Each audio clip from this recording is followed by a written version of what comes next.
Imagine someone steals, like, your entire life savings, and your closest mentor just looks at you and says, just let them keep it. Let yourself be defrauded. I mean, that sounds completely insane. Right, it sounds totally irrational. Oh. Well, welcome to today's deep dive. We are looking at this stack of theological reflections, some personal quiet time notes, and an ancient text, specifically 1 Corinthians 6. Yeah, and our mission today is really to unpack this totally countercultural way the early church handled their internal conflicts. Exactly. And whether you are, navigating a really messy group dynamic at work, or you're just insanely curious about ancient community building, this offers a fascinating perspective on dispute resolution. It really does, because when we look at these ancient texts, we aren't just seeing a list of strict rules, right? We're seeing a community wrestling with its core identity in real time, just struggling to figure out how to handle internal friction. Okay, so let's unpack this.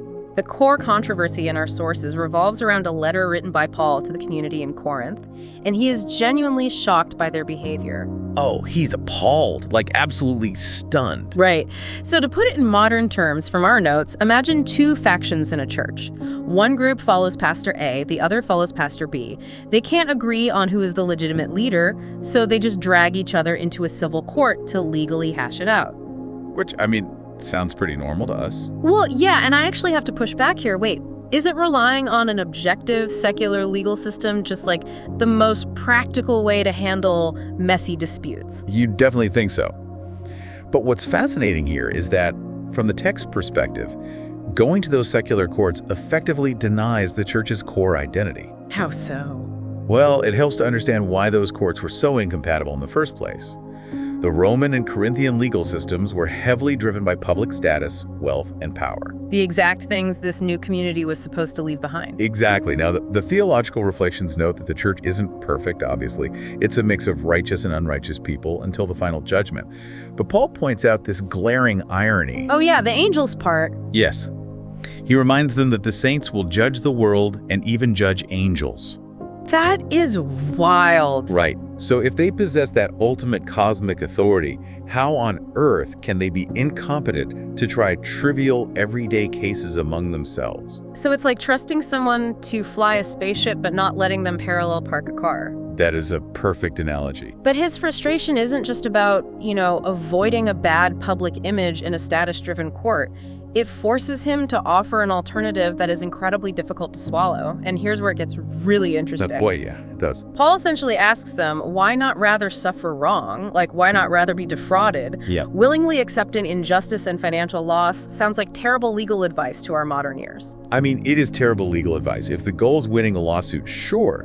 But if we connect this to the bigger picture, this is really about prioritizing the Jesus community over individual vindication. Over being right. Yeah. Paul argues that the very moment believers are suing one another, it is already a defeat, like they've already lost.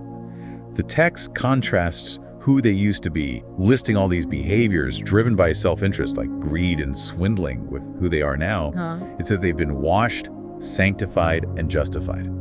Let's pause there for a second, because those are, pretty heavy theological words. What do they actually mean in practice for these people? Basically, it means a definitive shift in identity. They are no longer defined by their past actions. They've been fundamentally cleansed and given a totally new standing. Right, so to go back to fighting worldly battles with worldly tools is a massive regression. Exactly. And it destroys their witness. Think about it. If outsiders look at this community and just see believers tearing each other apart for money or power, the whole message of a transformative, loving gospel is immediately discredited. Right, they are supposed to be an alternative to the world, not just a mirror of it. So what does this all mean for you listening right now? In your own conflicts, when someone wrongs you, are you more concerned with proudly proving yourself right? Or, with pursuing peace and reconciliation? It's definitely a tough mirror to look into, because it raises an important question about human nature and really how we handle grievances today. We might not be taking our community disputes to a Roman magistrate anymore, but we certainly have our own modern arenas for this kind of behavior. Yeah, and that leaves us something really fascinating to mull over. Just think about modern social media call-out culture. It basically functions as our new secular court, right? Oh, absolutely. A totally public arena. Exactly, where we drag our peers to seek validations, status, and ultimate judgment. If these ancient texts challenge believers to step away from that public fighting and handle things privately with grace, what would a radical alternative to our digital call-out culture actually look like today?